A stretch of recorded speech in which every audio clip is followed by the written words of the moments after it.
1456년에 조선은 겉으로 보기에는 매우 안정된 나라처럼 보였지만 궁궐의 높은 담장 안에서는 여전히 권력의 긴장이 완전히 사라지지 않은 상태였고, 특히 왕위가 바뀐 이후에도 많은 신하들의 마음속에는 여전히 한 가지 질문이 남아 있었습니다.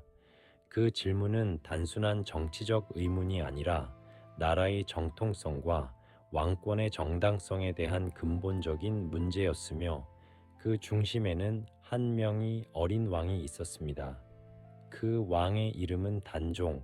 그는 살아 있었지만 왕이 아니었고, 왕이 아니었지만 여전히 왕으로 기억되고 있었으며, 그 존재 자체가 새로운 권력에게는 언제든지 위험이 될 수 있는 상징이었습니다. 그리고 바로 그 상징을 다시 왕좌로 돌려놓으려 했던 사람들이 있었습니다. 그들은 훗날 역사 속에서 사육신이라 불리게 됩니다. 당시 조정에는 뛰어난 학문과 정치적 능력을 동시에 갖춘 신하들이 여럿 있었는데, 그 중에서도 특히 이름이 널리 알려진 6명의 인물이 있었습니다. 그들은 단순히 권력에 반대했던 사람들이 아니라 나라의 질서와 왕위의 정통성을 지켜야 한다는 신념을 매우 강하게 가지고 있었던 사람들이었습니다. 대표적인 인물로는 성삼문, 박팽년, 하위지, 유응부, 이계, 유성원, 이 6사람은 서로 다른 배경을 가지고 있었지만 한 가지 공통점을 가지고 있었습니다.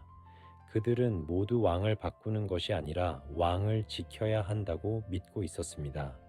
그리고 그 믿음은 단순한 말이 아니라 실제 행동으로 이어지게 됩니다. 계획은 매우 조용하게 시작되었습니다.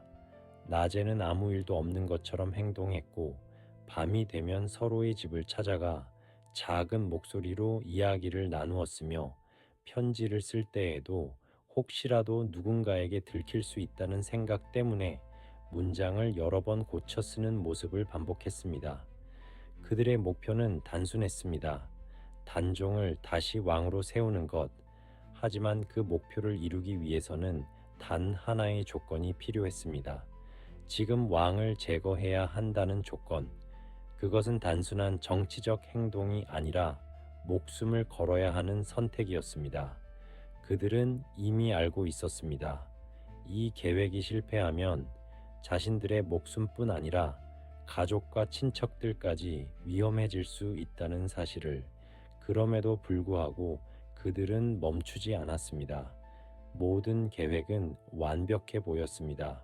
시간도 맞았고 사람도 준비되어 있었으며 기회도 충분해 보였습니다. 그러나 역사에서 가장 치명적인 변수는 언제나 사람이었습니다. 어느 순간 계획의 일부가 외부로 흘러나가게 되었고, 그 정보는 예상보다 훨씬 빠르게 궁궐에 전달되었으며, 권력을 장악하고 있던 왕은 즉시 대응에 나서게 됩니다. 그리고 그날 밤, 궁궐에는 평소보다 훨씬 많은 병력이 배치됩니다. 문은 닫히고 길은 막히고 사람들은 하나씩 붙잡히기 시작합니다. 그들이 준비했던 계획은 실행되기도 전에 이미 끝나버린 것입니다. 체포된 신하들은 곧바로 신문을 받게 되었는데, 그 과정은 단순히 사실을 확인하는 절차가 아니라 국가의 질서를 뒤흔든 반역 사건의 책임자를 찾아내기 위한 매우 강도 높은 조사였으며, 특히 당시의 법 체계에서는 반역죄가 가장 무거운 범죄로 간주되었기 때문에 처벌 역시 극단적으로 가혹할 수밖에 없었습니다. 신문은 며칠 동안 계속되었습니다.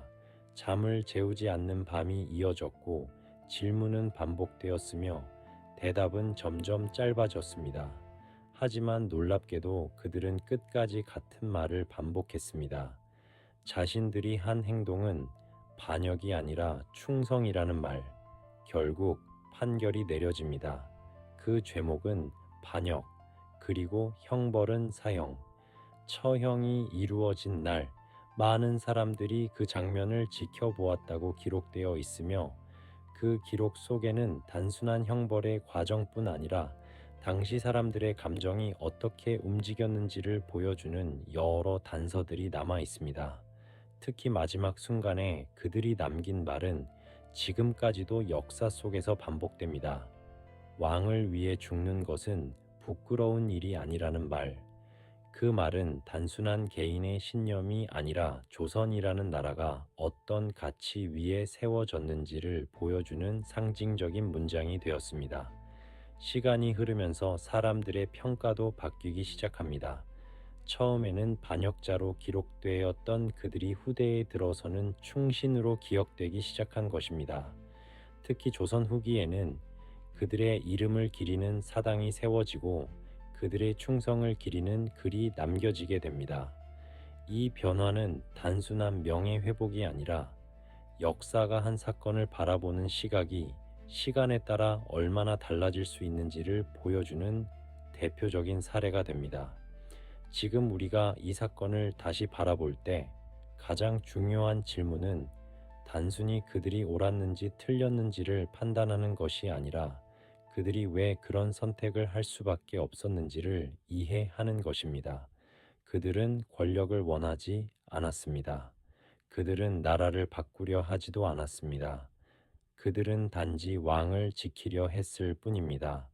하지만 그 선택은 그들의 목숨을 요구했습니다. 그래서 우리는 지금도 같은 질문을 던지게 됩니다.